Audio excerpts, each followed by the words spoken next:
Thank you, Madam Chairperson. I am very proud to participate in this discussion of India's glorious space journey marked by successful soft landing of Chandrayaan-3 on the moon, as a citizen of India and not of Bharat. Really, it's a proud moment. The whole world is celebrating. Chandrayaan-3 has landed in the moon very softly, and the lander and rover are doing their works very softly. But we landed in this new parliament building and only turmoil and turbulence are seen for the past 2 days. That is moon and this is parliament. Very happy moment that India is the first country to have landed in the south pole of the moon, which is being celebrated across the world, though it stands for among the other countries who have reached the moon. After this successful mission, India's space industry, exploration industry is being talked much about in a big and proud way across the world, and the Indian spacecrafts are being considered and seen as milestones of this sector. All this credit goes to the team of the ISRO. The relentless pursuit, the dedication, and their passion has made this country globally very famous. And I don't want to repeat what Mr. Jairam Ramesh told or Mr. Sarkar spoke here. Yes, the history is very long. And Vikram Sarabhai, who has to be recollected at this moment, started the ISRO journey from a church. The church gave its praying space for Vikram Sarabhai to launch his first rocket when he was searching for a suitable space. So for this, no caste, no religion, no anything, it is India. And India has traveled a long way, and now we are reaching to heights which is being appreciated. So very importantly, I want to make here something very emphatically. The mission director of this Chandrayaan-3, which is being very much celebrated, is Mr. Veera Muthuvel. He is from Viluppuram, Tamil Nadu, where our finance minister has also studied schooling. And he studied in a government school. He went to Coimbatore and did his engineering in Lakshmi Engineering. And then he came to Trichy, to my place, and did his NIT. And now he is considered to be a very shining example for all the aspiring scientists and engineers who are indulged in aerospace. And added to that is Chandrayaan-2. It is one Vanitha Muttaya. She is from Chennai, very ordinary, humble family.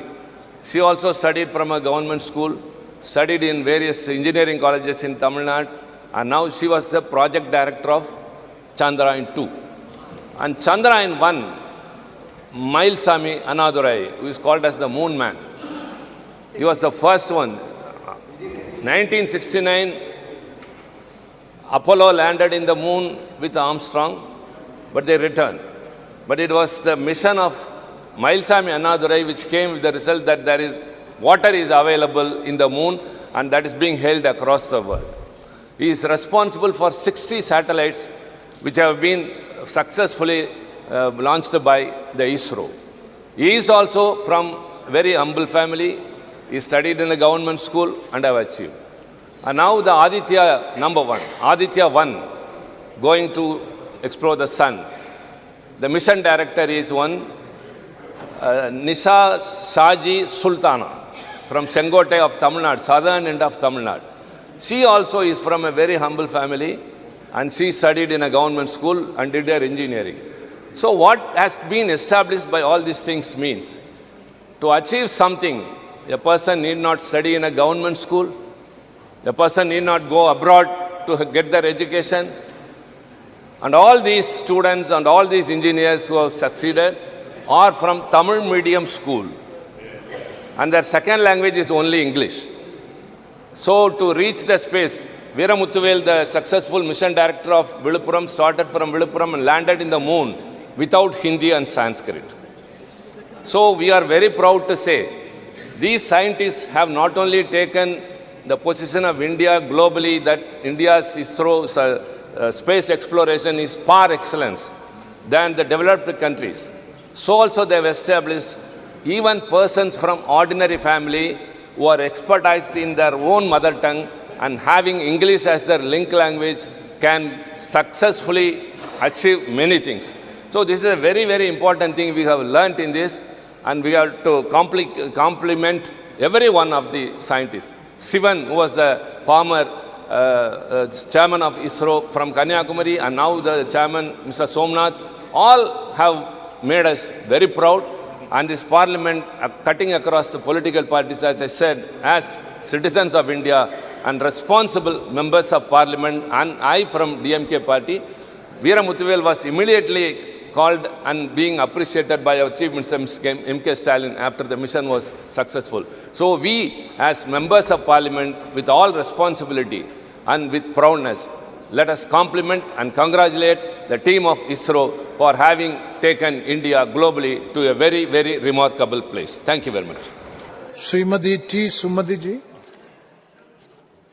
Honorable Speaker, sir, I thank you profusely for having given me this opportunity to speak on this historic Women Reservation Bill 2023. Sir, as our party DMK and our dynamic leader, our Chief Minister M.K. Stalin, Thalapathy, have been torchbearers of women empowerment, I rise here to support the bill.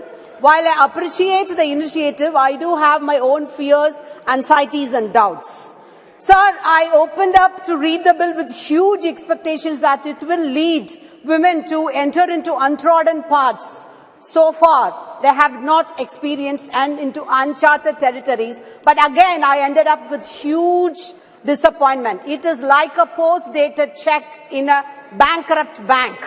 And it's like a betrothal with so many ifs and buts, and we are not sure when it is going to culminate in an utopian marriage, sir. Sir, this bill, Women's Reservation Bill, is a matter of right, not favour. And with all humility and dignity, I would like to profess to the House through you, sir, reservation is our birthright, sir. While we, the DMK party, welcome the bill and support the bill, I would like to also remind you that, sir, only not in this millennial era, women are empowered. Back in Sangam era, 3,500 years ago, in our Tamil soil, we have seen empowered women. Our celebrated poetess Avayar, for example, wrote Mudurai, a manual for wise living for all of them. And our rich Tamil epics, Manimegalai and Silapadigaram, have spoken about the rights and the power of women invariably throughout all walks of life.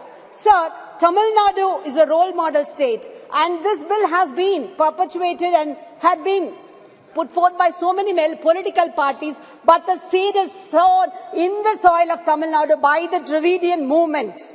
And it has been nurtured, the manure had been nurtured by the Dravidian trio, Thandai Periyar, our leader, great leader, Peraringer Anna, and Muthamil Aringer Kalaignar, and our Chief Minister. Sir, with our flagship programs, the Dravidian model, all the schemes and reservations were entirely given to the women folk. For example, equal rights for women, family and family properties, 1989. 50% reservation in local body representations. The present government has implemented 40% reservation for women in government jobs. Fare free travel for women in government run city buses. And the icing on the cake is the recent Kalaignar Magalir Urimai Togai, providing ₹1,000 for 1,650,000 eligible women, sir. First time in the history of India, first time in the history of the world. And to quote our Chief Minister, he has stated that an empowered woman plays a stellar role in nation's growth and people's wealth. And in this, Tamil Nadu stands second to none. And while so many of the Treasury bench have been profusely here admiring women, it was our Bharadiyar who said, Achamum madamum naigatku vendumam namakku vendam, meaning that don't attribute timidity and foolishness to women. We want equal rights, and we want the right to keep our heads high and walk in this, wherever it is in this earth, as the human beings with wonderful, cherished rights to live in this world. Sir, the history of the bill has been traced here by all the other members who have spoken elaborately on it. After a tumultuous journey, it's been tabled here now today. I thought finally we see the light of the day, but not even the end of the tunnel I'm able to see it, sir, because of the loopholes of the bill. It's being introduced in Hindi, sir, here. While introducing it here, our Honorable Prime Minister and the Union Law Minister called it as Nari Shakti Vandan Adhiniyam. What is this Hindi-sizing, sir? Why not in English? When you speak as Nari Shakti, why didn't our Honorable Madam President be not invited for the inauguration of the Parliament, sir? And then again, sir, another thing, no special quota for the physically challenged women for the inclusion of the bill. That's another grave loophole in that. Inclusivity of queer community is totally a grey area in it. And also, why is there no reservation in Rajya Sabha or State Legislative Council? And again, Section 5 of the bill states that the provisions will come into effect after the delimitation exercise. Sir, this is an utopian promise. Delimitation is scheduled for 2026 and the census, which was for 2021, never took place because it is now so clear that this is the electoral agenda for the ruling government. Just a carrot before the rabbit to lure women voters. But I believe the women of India will be very intelligent to decipher what is right and wrong, and they will definitely vote for the India Alliance. Sir, to conclude, I would like to quote Dr. Ambedkar. One moment, sir.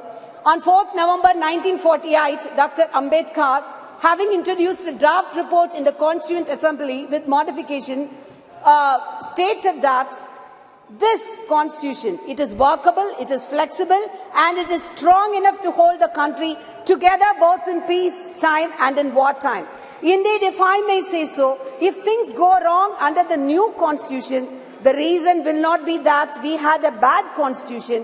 What will we will have to say is that man was vile. So I would, unquote. So I would, through you, sir, humbly request the lawmakers that whenever they amend our constitution, they should remember this statement of our dear Dr. Ambedkar, that it should reap the fruits quickly so as to be enjoyed in time. Sir, this bill should be implemented as quickly as possible before this commencement of this 24 elections. If implemented soon, it may be a small step for a woman, but a giant leap for womankind. Thank you very much, sir. Very good. Thank you very much.